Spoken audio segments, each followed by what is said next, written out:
There is a specific kind of silence that settles over a newsroom when a reporter realizes what they are actually holding. Not the silence of nothing happening, the silence of something clicking into place. The moment when a document that was supposed to be routine, a background check, an employment verification, the kind of administrative confirmation that gets filed and forgotten, turns out to be anything but routine. That silence happened inside the Arizona Republic on a Tuesday morning in March of 2026. A reporter had been pulling records on a public official. Standard procedure. The kind of due diligence that should have been performed years earlier. During a campaign, during a vetting process, and during any one of the dozens of moments across 4 decades when someone with access and authority might have asked a straightforward question about a man's professional history and waited long enough to actually verify the answer. Nobody had. Or if they had, the answer had been accepted without being checked against the source. What the reporter found was not a tip. It was not a rumor circulating in the background of a high-profile case. It was not speculation from someone with a grievance or an agenda. It was official documentation, employment records from a law enforcement agency in El Paso, Texas. Records that told a story about a man's career that was fundamentally different, in ways that mattered, in ways that had consequences. From the story that man had been telling the public for 40 years. Now, the man those records were about is Chris Nanos, the sheriff of Pima County, Arizona. The official who had been standing at podiums for 39 consecutive days, appearing on national television, giving interviews to every major outlet that called and telling the country, week after week, in the same measured tone, that investigators were definitely closer to finding Nancy Guthrie. Nancy Guthrie, 84 years old, taken from her home in Tucson's Catalina foothills in the early hours of February the 1st, 2026. Blood confirmed as hers found on the porch. Her doorbell camera physically removed from its mount. Her pacemaker application going dark at 2:28 in the morning. A masked, armed figure on surveillance footage carrying a Walmart backpack, moving through a neighborhood that was supposed to be safe. 39 days. No arrest. No named suspect. No resolution. And the man leading the local side of that investigation had been carrying something in his professional past that nobody, not a single journalist, not a single political opponent, not a single oversight body across 4 decades of public life in Arizona, had ever pulled the thread on. Until now. What the Arizona Republic found does not answer the question of who took Nancy Guthrie, but it reframes every question that has been asked about this investigation since the morning it began. And once you understand what was in those records, you will not look at a single press conference, a single investigative decision, or a single deflection the same way again. This is where the story actually starts, before the records, before the press conferences, before the investigative failures and the institutional deflections and the documents that would eventually reframe everything. There is a woman. Her name is Nancy Guthrie. She is 84 years old. She lives in the Catalina foothills, a quiet residential stretch in the northern part of Tucson, where the desert floor begins its slow climb toward the base of the Santa Catalina Mountains. It is the kind of neighborhood where the streets are wide and unhurried, where neighbors recognize each other's cars, where the rhythm of daily life is predictable enough that a stranger moving slowly down the road at an unusual hour gets noticed, where someone who does not belong stands out. Not because the community is unwelcoming, but because it is small enough and settled enough that unfamiliar faces register. Nancy is not a public figure. She did not seek attention. She built her life around the things that matter quietly. Family, faith, routine. She attends church. She has a daughter whose face is recognizable to millions of Americans through her work in national media. A fact that would eventually pull this case into a level of public visibility that most missing persons cases never reach. But that visibility, as significant as it has been in keeping Nancy's name in front of the country, is not what defines her. It is not who she is. Who she is, a grandmother, a woman of faith, a member of a community that has felt her absence in ways that do not translate easily into press conference language or tip line statistics. She has limited mobility. She requires daily medication. She is 84 years old, which means that every day that passes without answers is not an abstraction. It is a medical reality with a timeline attached to it that nobody involved in this case can afford to ignore. Her family has conducted themselves throughout this ordeal with a restraint that is, under the circumstances, extraordinary. They have not attacked the investigation publicly. They have not gone to war with the officials responsible for finding her. They have cooperated at every stage, offered $1 million of their own money as a reward for information, made public pleas, and kept her name visible to a national audience that has shown repeatedly that it is paying attention. Whatever they carry privately, and the weight of what they are carrying is not difficult to imagine. They have not pointed fingers, and they have worked within the system that is supposed to be working for them. Nancy Guthrie deserves to be at the center of this story, not as a symbol, not as a narrative device that gives the investigation its emotional stakes. As a person, specific, real, and still missing. Everything that follows exists because she has not been found. The Catalina Foothills neighborhood does not feel like the kind of place where something like this happens. That is not naivety. That is geography. Wide lots. Gated properties. Streets that empty out well before midnight. A community where the ambient noise of daily life fades early and the desert quiet settles in completely by the time most residents are asleep. It is the kind of environment where security systems feel like formalities, present because they are standard, not because anyone genuinely expects to need them. Whoever took Nancy Guthrie understood that environment. They had studied it, and they used that understanding with a precision that investigators would spend the following weeks trying to fully reconstruct. Here is what the evidence confirms. Sometime in the early morning hours of February the 1st, 2026, a masked individual approached Nancy Guthrie's home. Surveillance footage captured this person, armed, face-covered, carrying a Walmart backpack. The footage is real. The image exists. The identity behind the mask does not yet have a name attached to it in any public record. At 2:28 in the morning, Nancy Guthrie's pacemaker application went dark. For those unfamiliar with how modern cardiac monitoring technology works, many pacemakers now sync with smartphone applications that track heart rhythm data in real time, transmitting that information continuously to both the patient and their medical providers. It is a passive system. It runs in the background. It does not require the patient to do anything. When that application stopped transmitting at 2:28, it marked a specific moment in time with a precision that no witness account could replicate. It did not tell investigators what happened in that moment, but it told them exactly when something changed. Bloodstains were found on the porch of her home. Forensic testing confirmed they were Nancy Guthrie's. Her doorbell camera, the kind of device that records motion-triggered footage and stores it to a remote cloud server, had been physically removed from its mount. Not disabled remotely, not hacked. Physically taken off the wall by someone who was standing at the front of her home. That detail carries weight.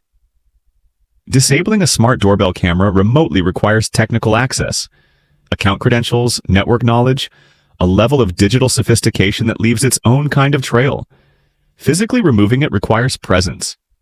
It requires someone to walk up to the entrance of the home, reach up, and pull the device free. It is a deliberate act that takes time, requires proximity, and carries risk. And it also tells you something about the perpetrator's priorities. They were more concerned about eliminating the recording than they were about the exposure involved in removing it manually. 3 weeks before Nancy disappeared, a neighbor named Aldine, who lives in the Catalina Foothills and later spoke publicly about what she observed, described seeing a man near Nancy's home. He was dressed in street clothes, hat pulled low, moving slowly, staring at properties. She said he stood out immediately. She placed the sighting around January the 11th, just after her birthday on the 8th. Investigators would later canvass the neighborhood asking specifically about that date. They have not publicly explained why. But the fact that they asked specifically, yes, during a canvass ostensibly focused on the February 1st internet outage, suggests they already knew the answer to part of that question. This was not a crime of opportunity. Every piece of confirmed evidence points in the same direction. Whoever took Nancy Guthrie had been there before. They had watched, they had planned, and they had chosen their moment with a deliberateness that narrows the field of who could have done this considerably. In the language of forensic science and investigative protocol, the first 72 hours after a violent crime are not simply important. They are irreplaceable. This is not a figure of speech. It is a documented operational reality that shapes how every serious law enforcement agency in the country is trained to respond to abductions, homicides, and violent crimes against vulnerable individuals. Understanding why requires a brief look at what actually happens to evidence over time, because this is one of the most consequential and least publicly understood aspects of criminal investigation. Biological trace evidence, blood, skin cells, hair follicles, Touch DNA deposited when a hand grips a surface begins degrading the moment it is exposed to the environment. Heat accelerates that degradation. Sunlight accelerates it further. In Tucson, Arizona, where February temperatures can climb into the 60s and 70s during daylight hours, the clock on biological evidence runs faster than it would in a colder climate. Surveillance footage on residential systems is frequently recorded on rolling cycles. 48 to 72 hours of storage before the oldest footage is automatically overwritten.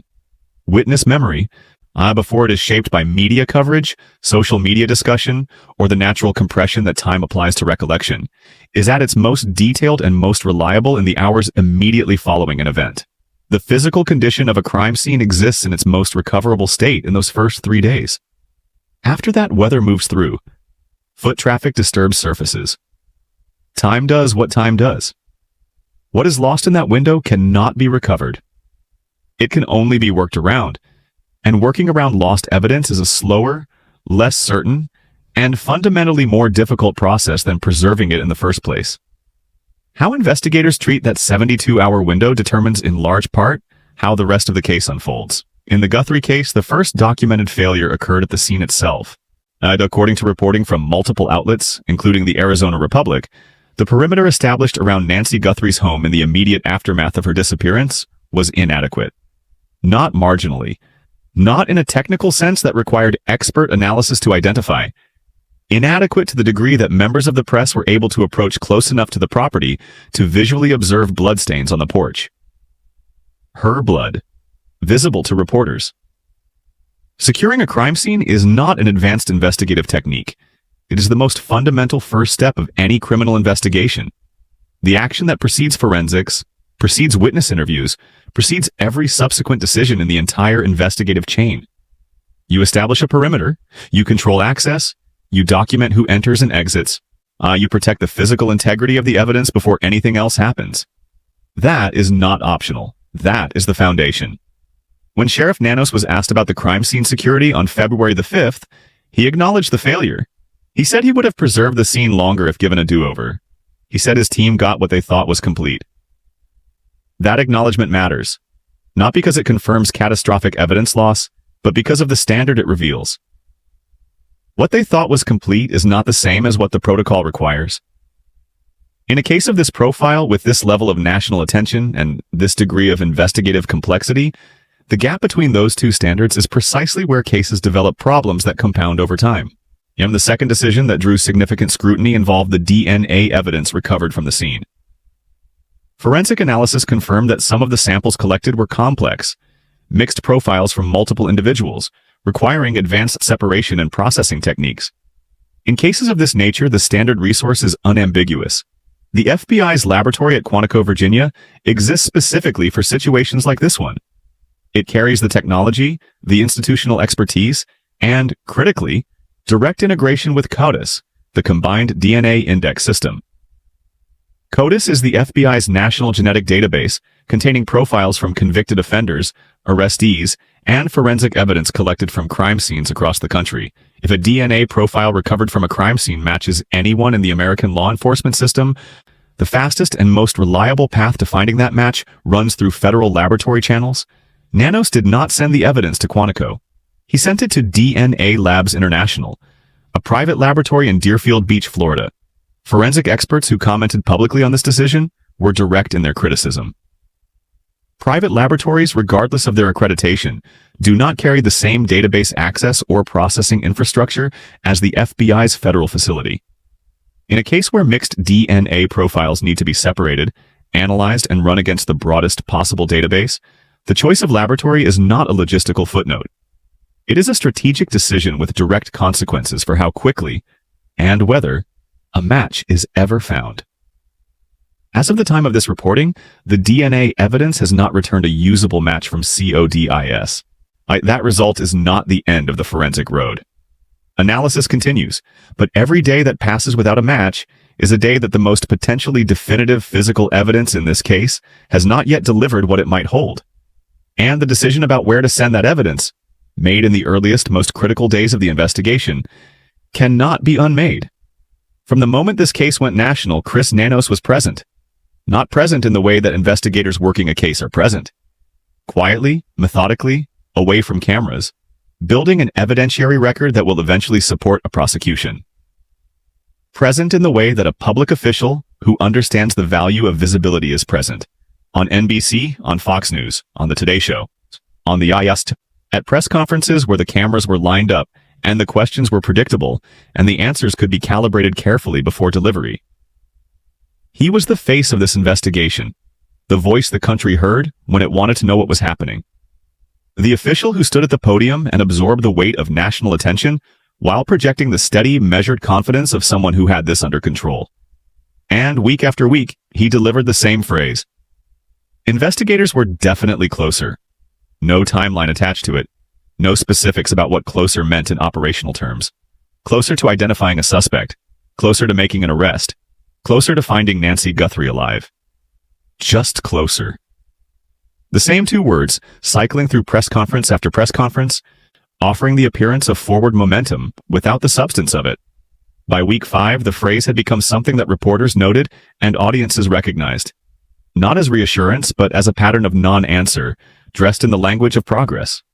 On February the 3rd, 2026, 2 days after Nancy Guthrie disappeared, when the cameras were everywhere and the pressure was just beginning to build, Nanos said something that, at the time, most people read as an awkward acknowledgement of the media intensity surrounding the case.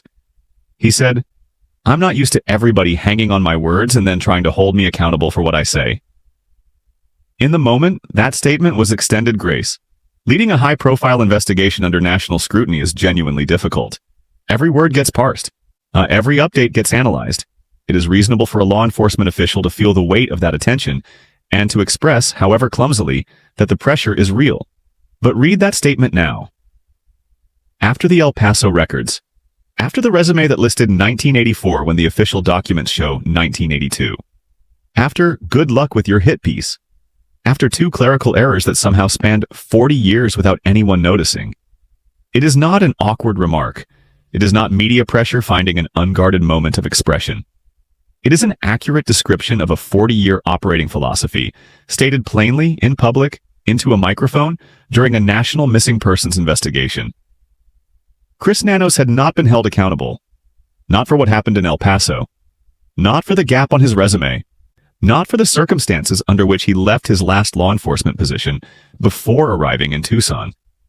And the record of this investigation, the unprotected crime scene, the private laboratory, the premature clearances, the decisions that drew criticism from forensic experts and investigative journalists alike, suggest that the pattern did not begin with the Arizona Republic's reporting. It had been running quietly for a long time. The criticism that emerged during the Guthrie investigation did not come only from outside the department. It came from within it.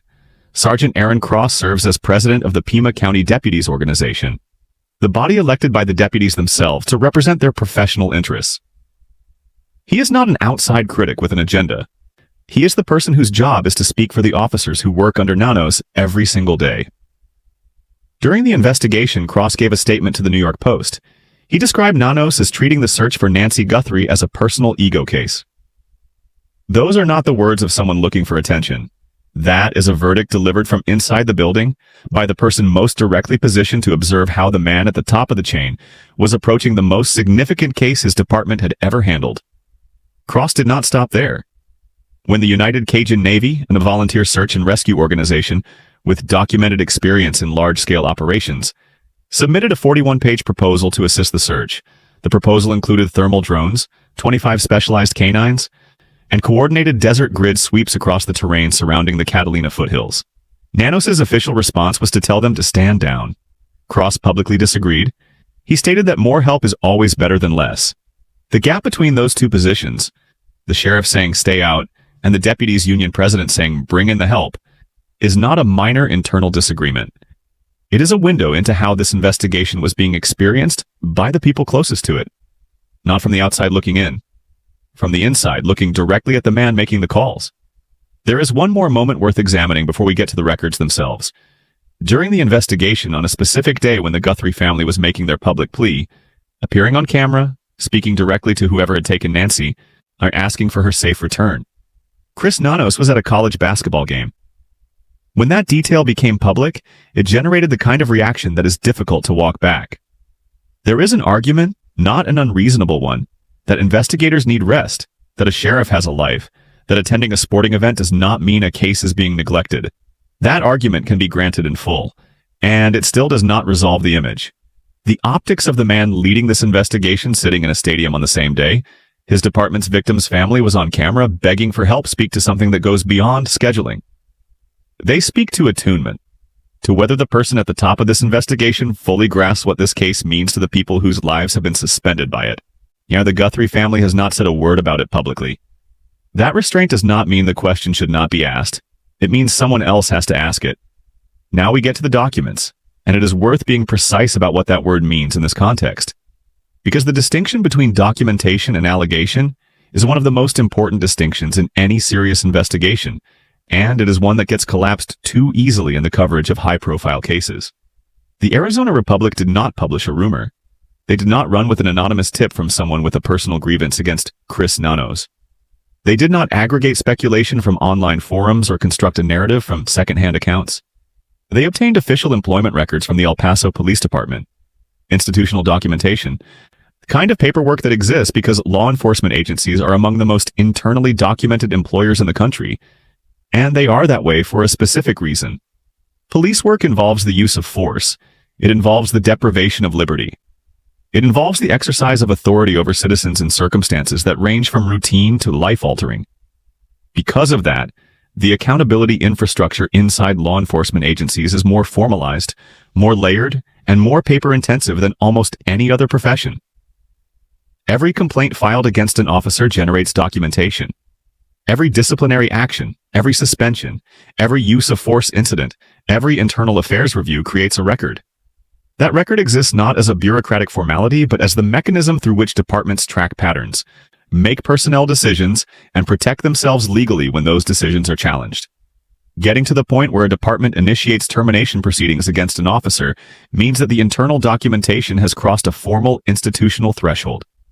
It means that multiple incidents, multiple reviews, and multiple layers of supervisory judgment have accumulated to the point where the department has concluded, not one supervisor, not one incident, but the institution, that the officer's continued employment is no longer tenable.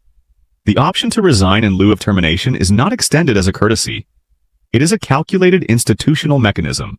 The department achieves the separation it has formally decided is necessary while avoiding the friction and legal exposure of a contested termination process.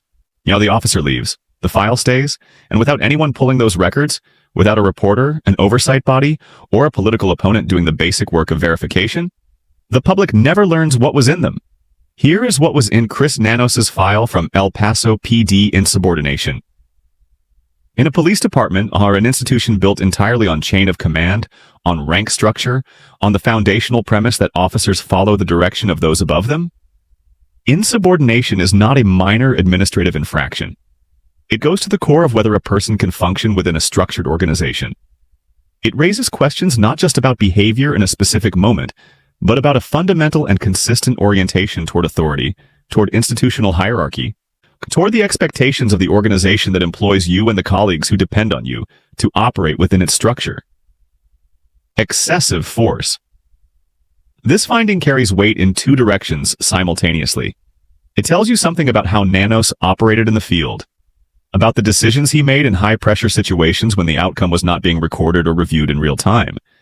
And it tells you something about his relationship with accountability. Officers who are formally disciplined for excessive force have been told, officially and on the record, that the way they use power needs to change. The question that finding always raises is whether the officer heard that message, whether the formal institutional judgment landed, whether anything shifted. A shot fired, documented as its own separate infraction, and distinct from the excessive force finding. Its own entry in the record. Not a footnote attached to another incident. A standalone line. Off-duty gambling listed as a separate disciplinary matter.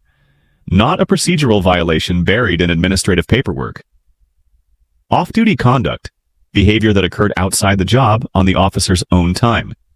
That the department considered serious enough to address through its formal disciplinary process. Chronic tardiness, documented, repeated, significant enough to appear in official records rather than being handled informally between a supervisor and an officer. And then the phrase that may be the most revealing entry in the entire file. Not because it describes the most dramatic incident, but because of the specific word chosen to characterize it. Like the documents include a formal finding of consistent inefficiency. Consistent. That word is doing significant work in that phrase, and it deserves to be unpacked carefully. Consistent does not mean occasional. It does not mean situational, tied to a specific period of stress or a particular set of circumstances. Consistent means that across multiple evaluations, across different supervisors, across varying operational contexts and different points in time, a pattern was observed, documented, and formally recorded. Someone in that department, more than one someone, across more than one review, decided to write it down. That decision reflects an institutional judgment, not a personal one. It reflects a department saying, in the formal language available to it, this is not a phase. This is a pattern. The incident that appears to have been the breaking point came during an arrest. According to the records, Nanos was suspended for 15 days without pay after allegedly injuring a robbery suspect during the course of taking him into custody. 15 days. That is not a written warning filed in a folder. That is not a reprimand that gets reviewed at the next performance evaluation. That is 15 days of income removed. A significant financial penalty that reflects the seriousness with which the department treated what happened during that arrest. The case did not stay inside the department. It went to a grand jury. A grand jury reviewed the circumstances of the injury to that suspect and evaluated whether the situation warranted criminal charges. The grand jury ultimately declined to indict. Nanos was not criminally charged. Now, the case did not result in a prosecution.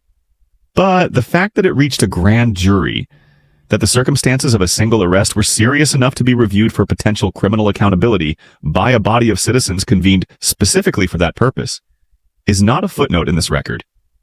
It is a data point in a pattern that was already well established by the time that incident occurred. The total suspension days accumulated across his time at El Paso PD, 37 days without pay. In 1982, the department made its decision. The documentation had crossed the threshold. The institution had reached its conclusion. Chris Nanos resigned in lieu of termination. His resume listed his departure from El Paso PD as 1984. 2 years, gone from the record, unaccounted for. And for over 40 years, through his entire career in Tucson law enforcement, through his campaigns for sheriff, through his elections and his press appearances and his interviews and every podium he ever stood behind, that gap sat there, unchallenged, unquestioned, unexplained.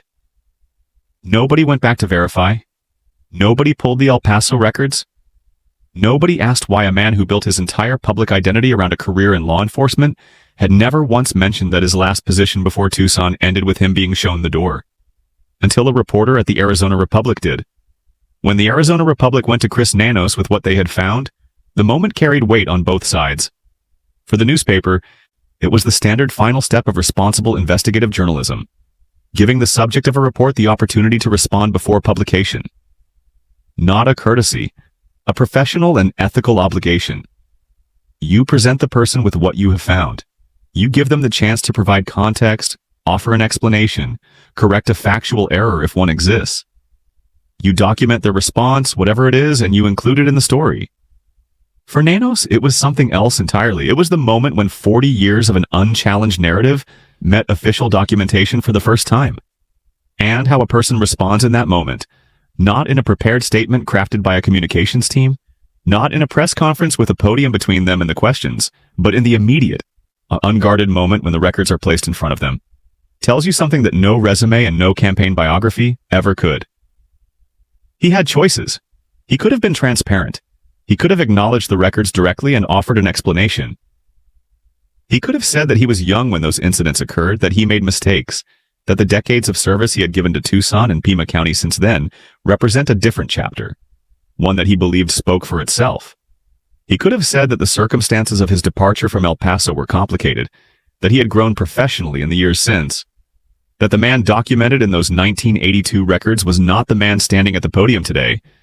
He could have said that he should have disclosed this earlier, that the omission was a mistake, and that he understood why the question was being asked and that he took it seriously. Any of those responses would have been something a person could evaluate, agree with or disagree with, accept or challenge, and move on from.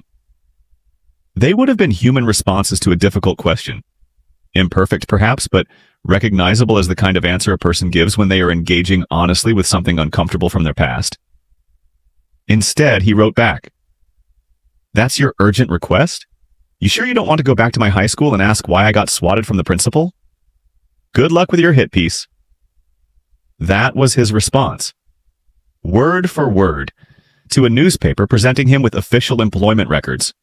Not gossip, not rumors, not the opinion of a political opponent, not speculation assembled from anonymous sources.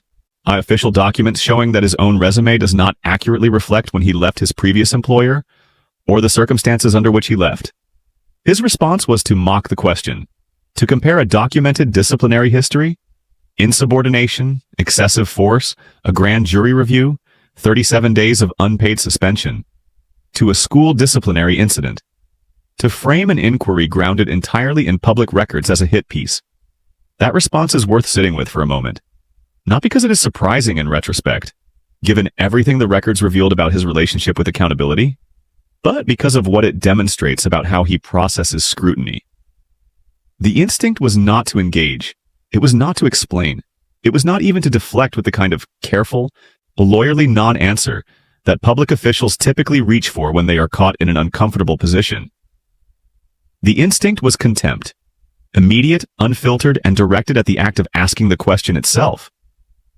After that response, the Pima County Sheriff's Department released a formal statement. They did not deny the records. They did not challenge the Arizona Republic's reporting. They did not identify a factual error in the newspaper's findings or dispute the authenticity of the documents obtained. What they said was this: the inaccurate dates on the sheriff's resume were the result of two clerical errors. Two clerical errors. The resume listed his departure from El Paso PD as 1984. The official records show it was 1982. That is not a transposed digit. That is not a formatting mistake that crept in during a copy and paste operation.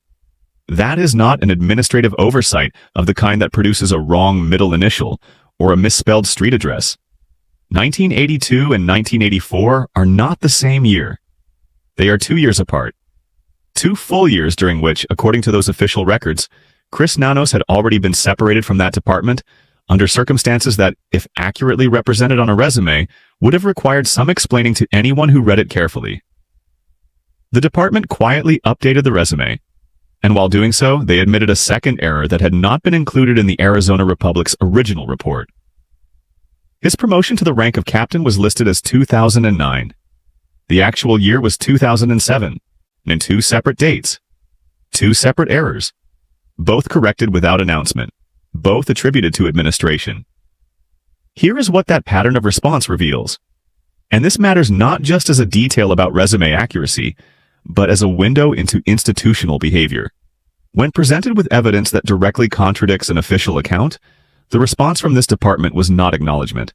It was not transparency. It was not a genuine explanation of how a 2-year discrepancy in a senior official's employment history survived 40 years of public life without being caught or corrected. The response was the bureaucratic equivalent of the word typo, followed by a quiet update and an expectation that the matter would be considered closed. If that pattern of handling contradictions sounds familiar to anyone who has been following the Guthrie investigation closely, it should. Because it is the same pattern that has appeared, in different forms, at multiple points throughout this case. Not identical, but recognizable. The same instinct, to minimize, to attribute to process, to correct quietly and move forward without genuine accounting, running through the institutional response to scrutiny at every level. A department reflects its leadership. That is not a cynical observation. It is an organizational reality that management theory, behavioral research, and decades of law enforcement studies have documented consistently. The tone set at the top of a chain of command shapes how the institution responds to pressure, to contradiction, and to accountability at every level below it. The tone at the top of the Pima County Sheriff's Department had been set a long time ago. To fully understand the weight of what has been documented in this case, not just the records, not just the response, but the cumulative significance of the pattern, it helps to step back from the narrative for a moment and examine 3 frameworks that are not always explained clearly in media coverage of law enforcement accountability. Because this is not just a story about one sheriff and one investigation, it is a case study in how institutions fail, how patterns get embedded, and why the infrastructure designed to catch these failures did not catch this one for 40 years. The first framework, what forensic protocol actually requires, and what happens when it isn't followed. Forensic science is not a single discipline.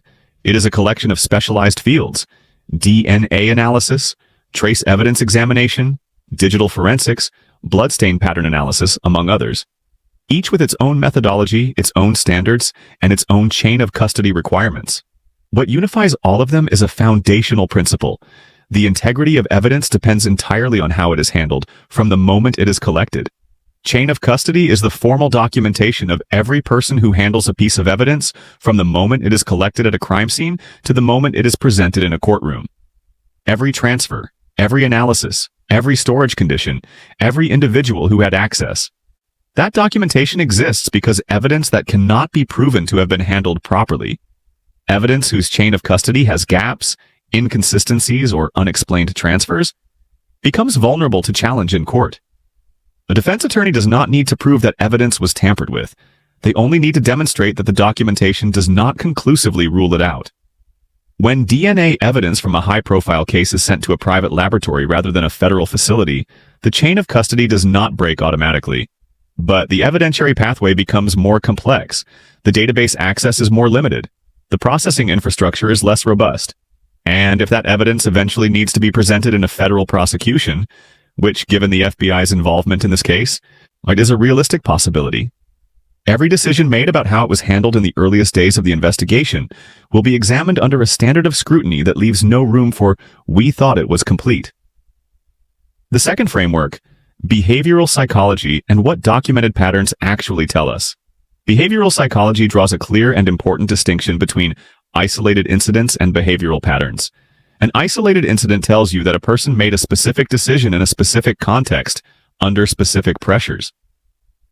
It tells you relatively little about who that person is in a broader sense, because context matters enormously in any single moment. A pattern is different.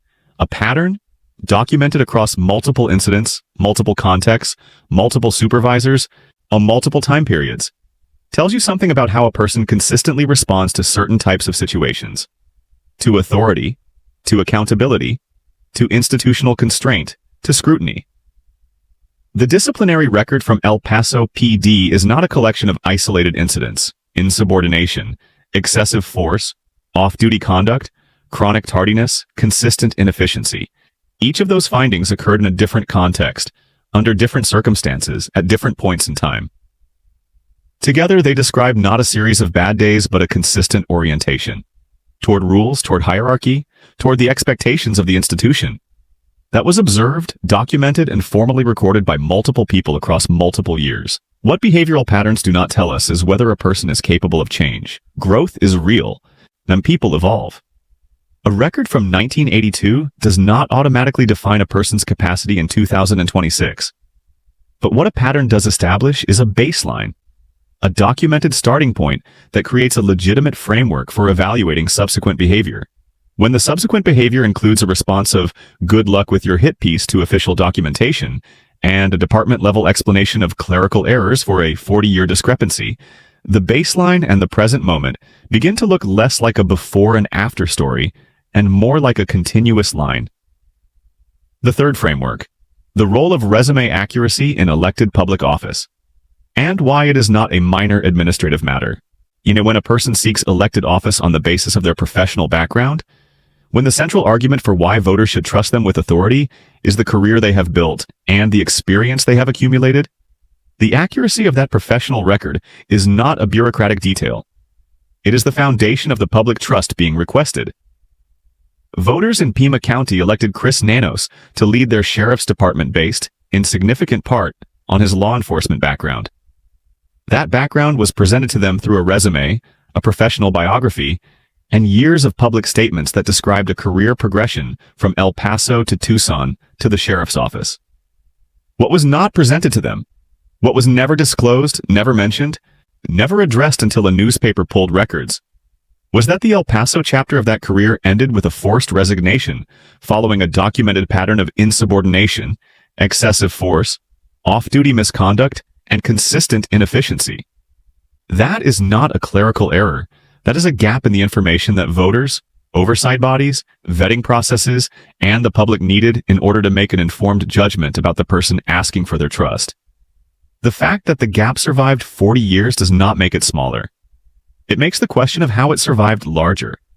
It raises questions not just about one man's resume, but about the systems, political, institutional, journalistic, that are supposed to catch exactly this kind of discrepancy before a person reaches the position of leading a department covering more than 9,000 square miles of southern Arizona and the most high-profile missing persons case in the country.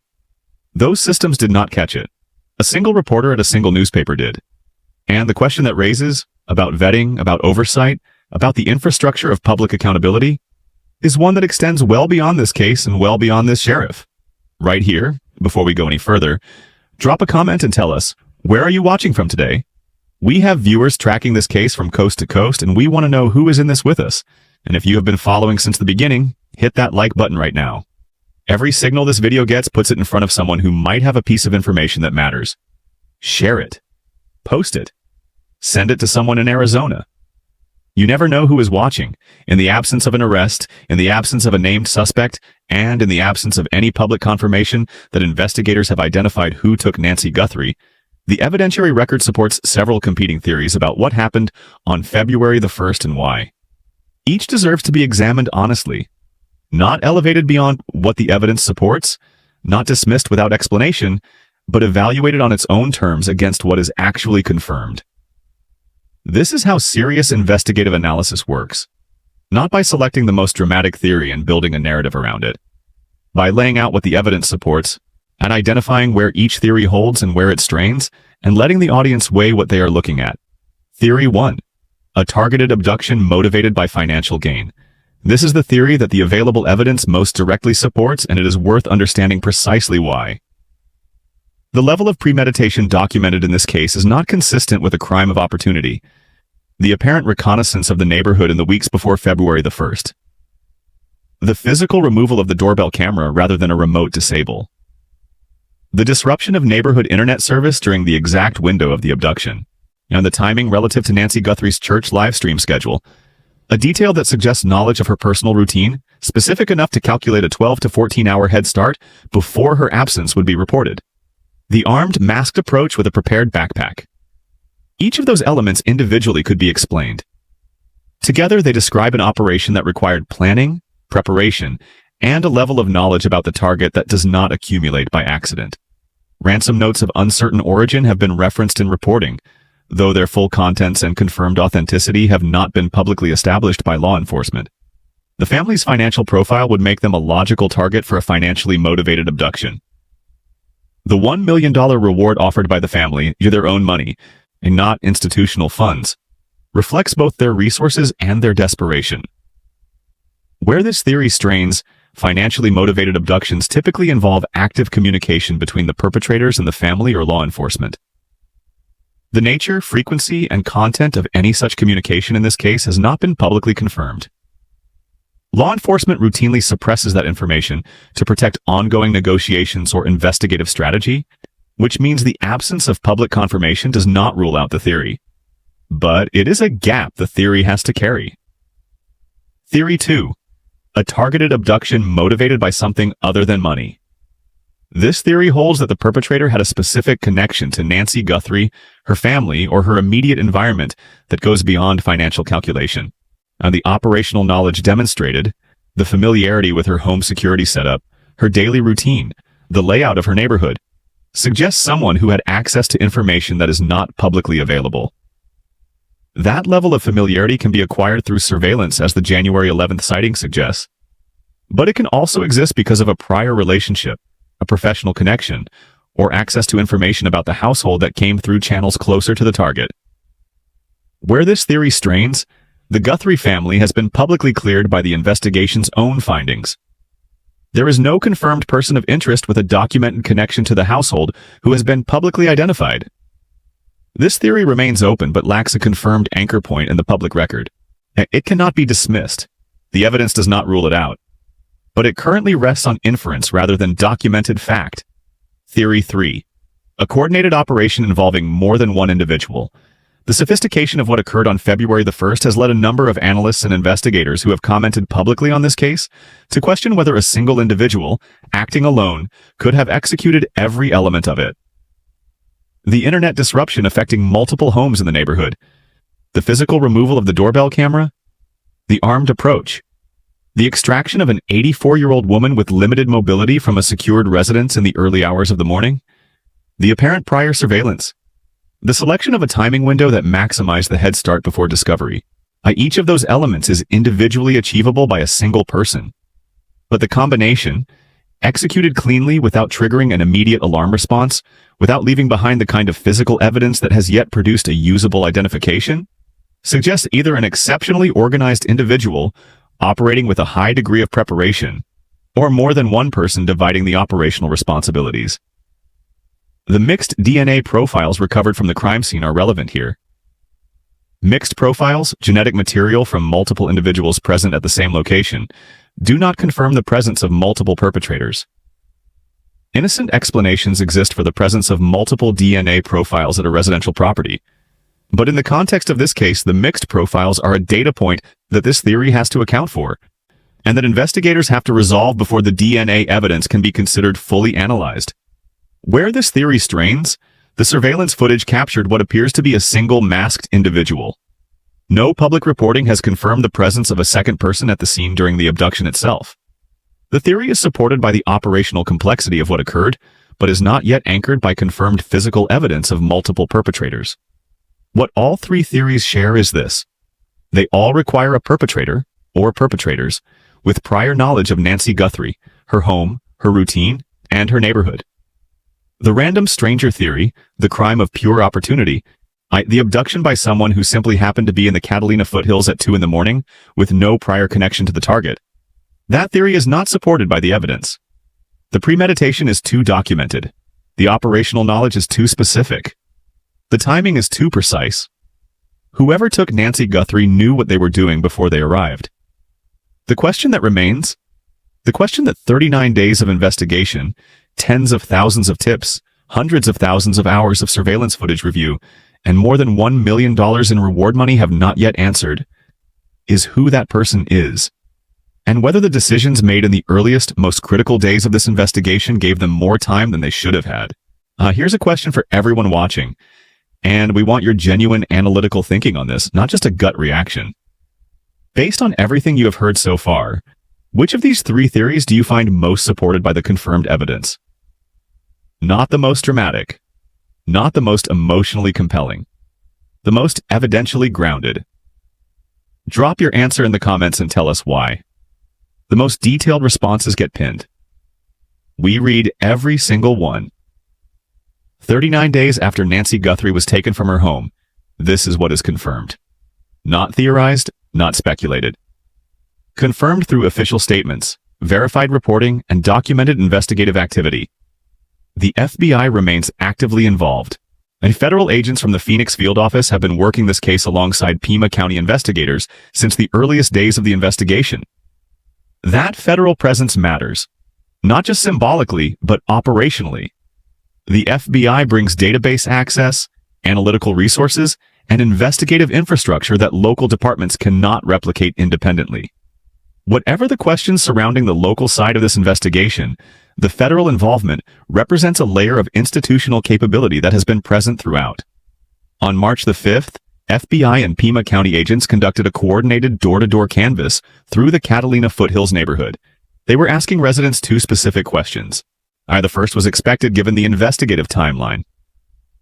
Did you notice any internet disruptions on the night of February the 1st?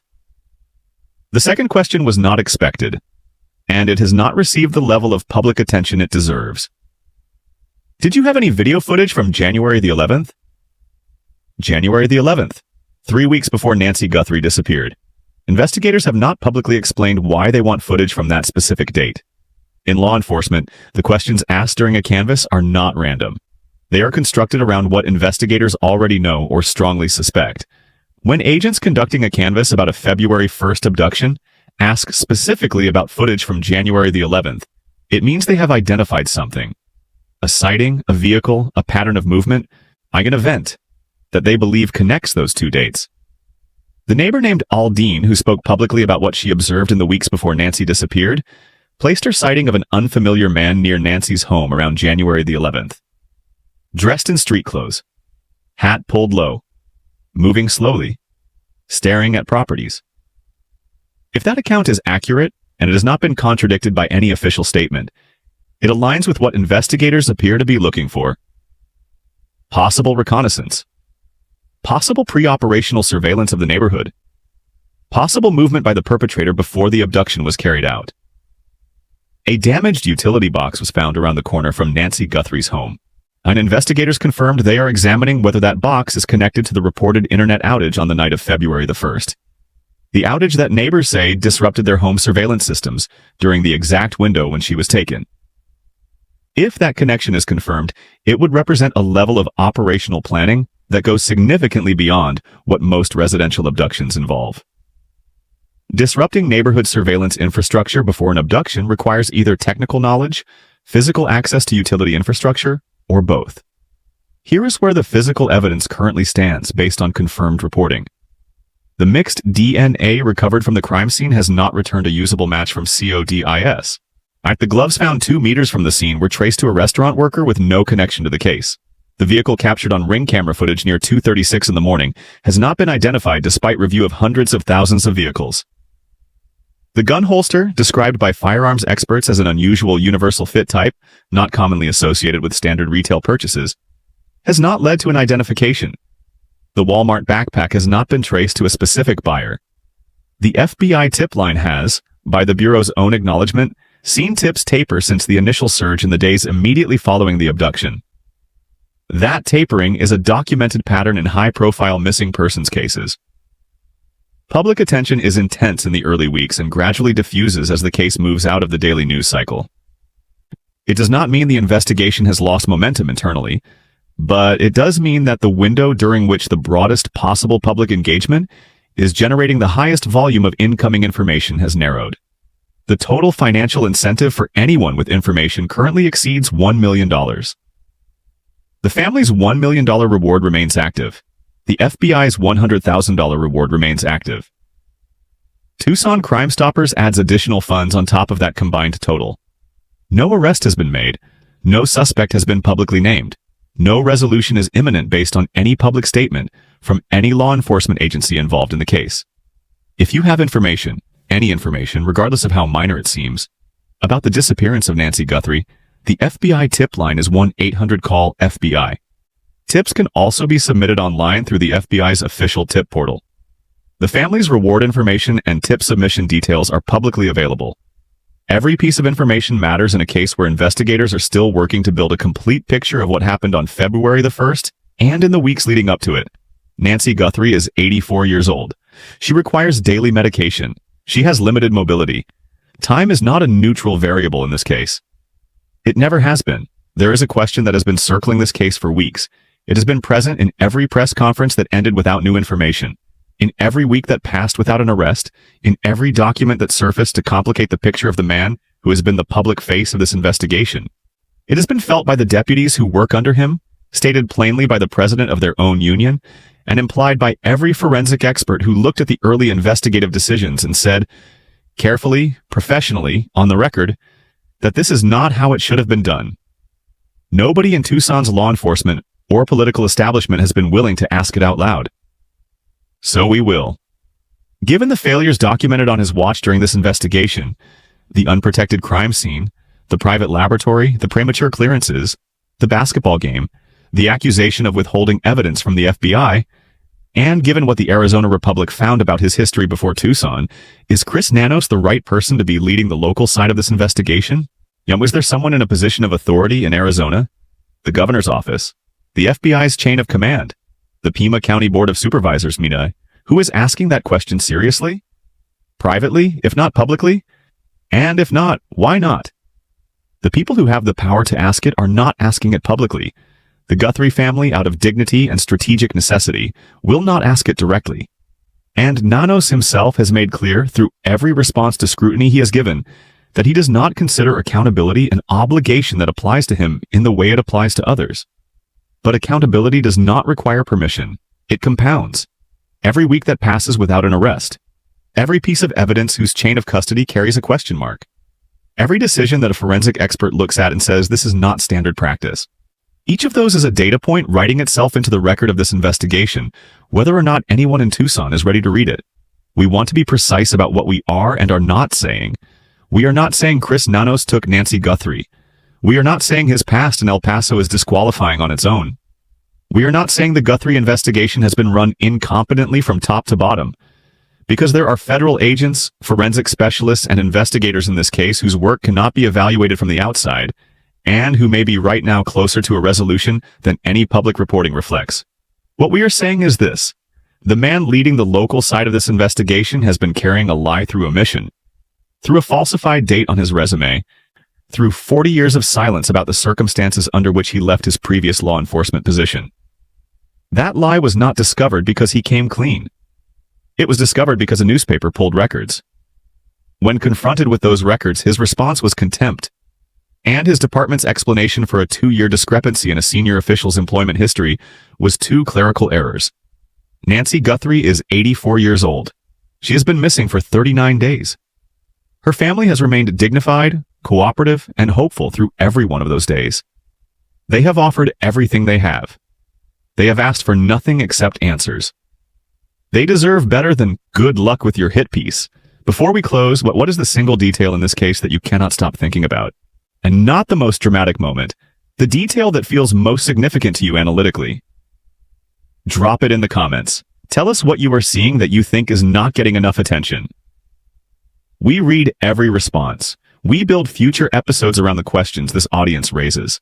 Your engagement is not just participation. It is part of how this channel decides what gets covered next. If you are watching from somewhere new today, a new city, a new state, a first-time viewer who found this through a share or a recommendation, tell us where you are watching from. This community spans all 50 states, and we want to know who is in this with us. Hit that subscribe button and turn on notifications right now. The next episode goes directly into the evidence that has not been fully examined publicly yet. The surveillance blackout, the January 11th question, the Wi-Fi disruption theory, and what a credible path to solving this case actually looks like from here.